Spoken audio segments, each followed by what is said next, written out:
Ora, vamos nós para mais uma vez mais. Este vídeo, como vocês sabem, creio eu, se não mudar, entretanto, vai se chamar Linhas Educativas, 2 pontos. Os contornos definem o estilo. Isto para dizer o quê? Isto para ir ao encontro daquele vídeo que se chama-se O Lado Cómico da Direita, que é o segundo recado para Telmo Correia.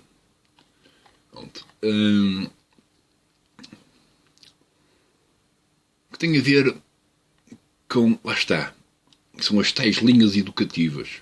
Portanto, ali naquele vídeo eu faço a crítica da educação militar exigente, onde existe a penalização do próximo porque ele fez ou não fez, seja lá o que for. Esse é a linha educativa da direita, por norma, aquela direita muito rígida. Pronto. E, como diz o título, os contornos definem o estilo. Portanto, os contornos educativos, que são as linhas educativas daqueles homens ou mulheres, vão definir o estilo da pessoa. Portanto, mais ou menos o estilo comportamental da pessoa mais tarde. Isto para dizer o quê? A malta que, por norma, foi, vou considerar vítima, digamos assim, de uma educação exigente e disciplinar, por norma, torna-se igual para os outros, noutras condições da sua vida.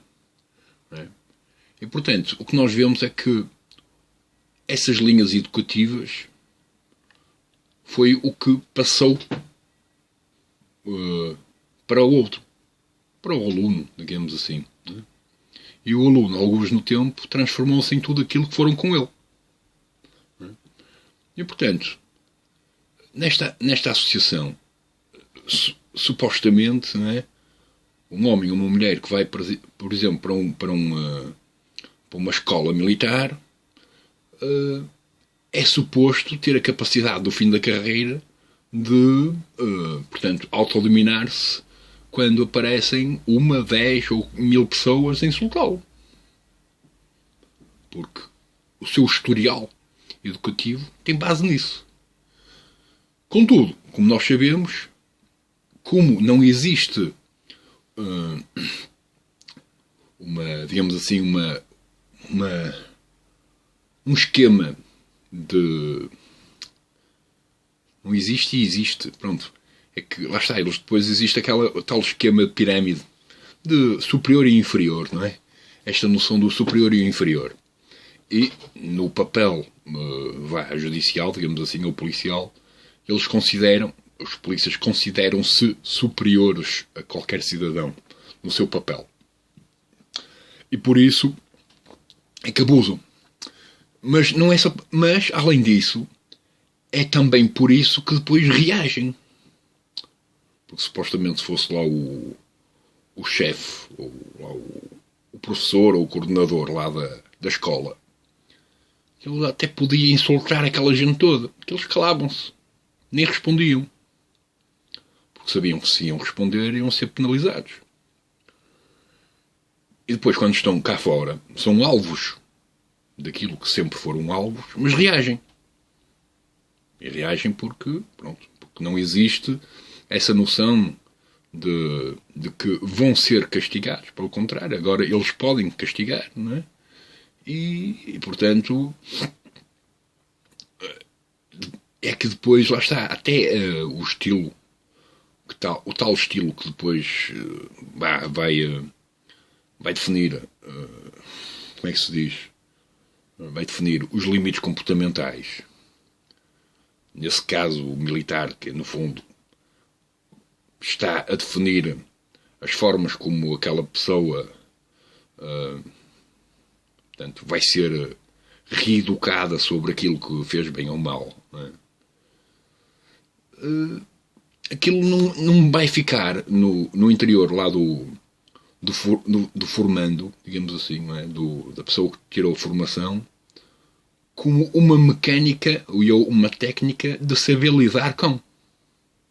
Não.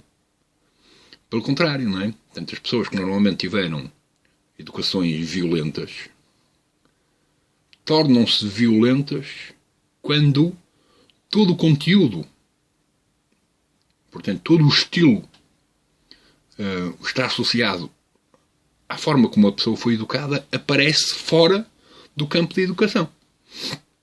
E é aí que as outras pessoas descontrolam-se.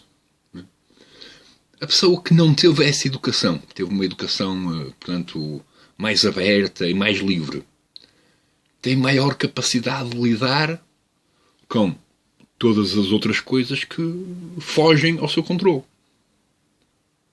Porque lá está, não existe uma necessidade de vá direta de aplicar seja lá o que for, além de que não existe uma memória de frustração e raiva, porque a maior parte da malta que teve educações duras ficaram com mágoas internas bem profundas.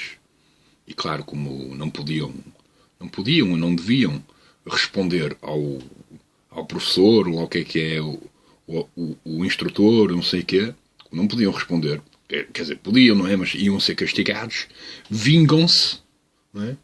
Dão como resposta o mesmo comportamento mais tarde.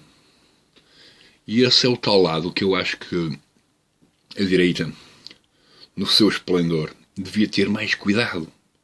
Não é? Portanto, o pessoal não precisa de aprender à chapada, nem precisa de aprender com castigos meio mórbidos, nem nada. Não é? Porque tudo isso vai criar memórias e necessidades de vingança, necessidades de retribuição, não é? Que estão a ver, lá está, com a fragilidade humana. E, portanto, a direita muitas vezes usa essa fragilidade para explorar o próximo, não é? Para abusar ao máximo. Pronto. E isso é mau porque depois vai criar coisas iguais contra si. É um bocado aquela coisa. Isto depois, naquela relação do yin e do yang, que eu faço na comparação da política, não é? Onde, segundo os termos da liberdade do fluxo político, permitem os tais ataques. Não é? Ataques a direita fez isto, ou a esquerda não fez, ou a esquerda fez isto e a direita não fez, coisas assim do género. Não é? O outro é incompetente, o outro é competente, coisas assim do género, para marcar certos pontos e para atacar o próximo nas suas fragilidades. Mas esse estilo, digamos assim, essa função, ela serve como mecânica social.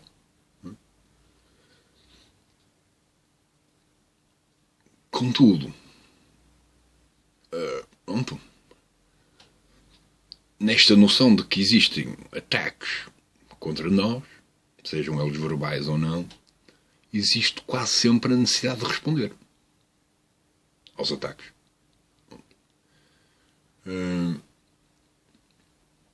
E, portanto, é mais fácil alguém resolver um problema de ataque, digamos assim, social, de uma forma não violenta,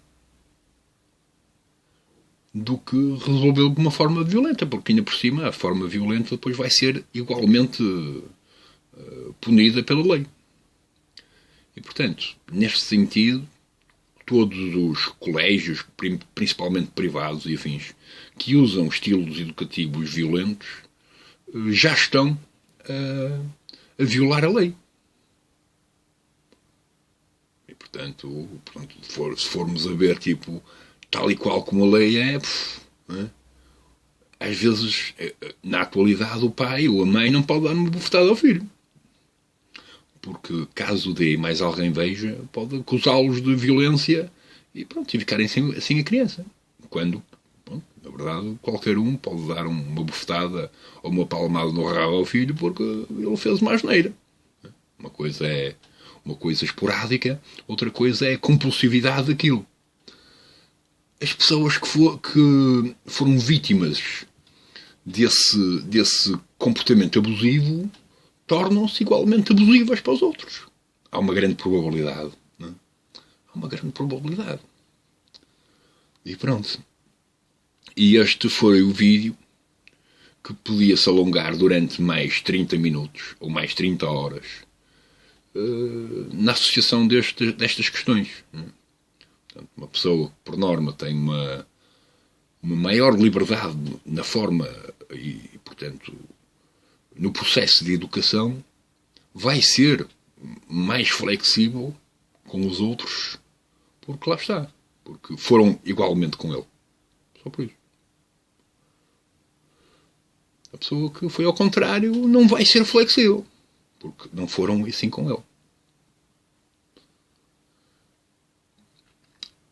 E isto não é sempre redondo, porque há pessoas que tiveram educações igualmente disciplinares, duras e afins, e mais tarde negaram todo aquele processo e tentam não usá-lo. Mas é mesmo raro. Só alguém com uma grande capacidade de raciocinar e uma grande capacidade crítica, capacidade crítica, é que por vezes pode dizer, ok, eu passei por este processo que foi negativo para mim e eu não quero nem isto para mim, nem quero oferecer aos outros. Porque se em princípio oferecer aos outros a mesma coisa vai, digamos assim, prejudicar os outros. Tal como a pessoa sente que foi prejudicada. Na mecânica ou no método, portanto, nestas linhas educativas que definem o estilo da pessoa. E pronto. Isto, se fosse na associação da pintura, também podia ser, não é? Portanto, em princípio, a maior parte das pessoas, por exemplo, que fazem um desenho qualquer, seja ele simples ou altamente complexo, primeiro fazem uma espécie de contornos. E esses contornos, normalmente, são feitos a lápis, com linhas extremamente finas. Isto é, quase não existe uma definição reta e concreta do que é. Não, aquilo é uma coisa tipo um guia. Não é? E esses são as tais linhas educativas. São aqueles contornos que são quase invisíveis depois da peça estar pronta. Se calhar até serão invisíveis porque vão ser realmente tapados, não é? Mas que guiam o pintor, neste caso, a fazer chegar a tudo aquilo que ele quer chegar. Não é? Portanto, ele não vai chegar lá com o marcador, não é? e forçar ao máximo as linhas para elas ficarem definidas, tendo em conta que aquelas linhas são só um esboço. É a base da coisa. Pronto. A educação é isso. Não é? Nós oferecemos a base educativa, o princípio, esse princípio, com o estilo, não é? O tal estilo, que é a mecânica de como é que o instrutor ou o professor lida com o aluno e depois a forma como o aluno pode ou não lidar com o instrutor ou o professor. Portanto, é só isso que define os contornos que mais tarde serão as linhas que definem o estilo daquela pessoa. Não é nada. Pronto. E mais nada, é isso.